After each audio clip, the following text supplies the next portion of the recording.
తెలుగు సామెతలు 5వ భాగం. ఉన్న ఊరు కన్నతల్లి వంటిది.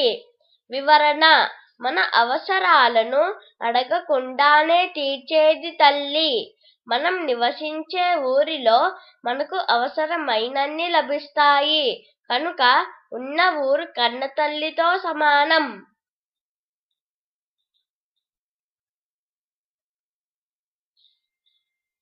ఉపాయం ఉన్నవాడు ఊరి మీద బతుకుతాడు.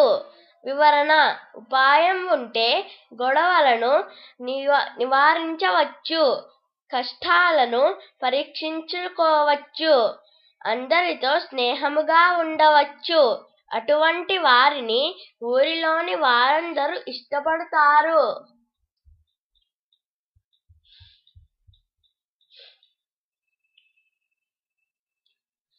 ఏను మెతుకులు తింటే ఏనుగంత సత్తువ.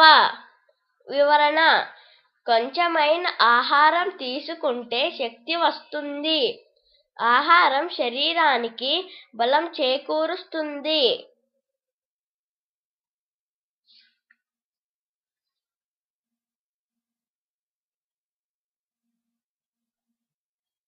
ఒంటె కంటే జంట మేలు. వివరణ: ఒకరే ఉండటం కన్నా ఇద్దరుగా ఉండటం మేలు. ఒకరికి ఇంకొకరు తోడుగా ఉంటారు.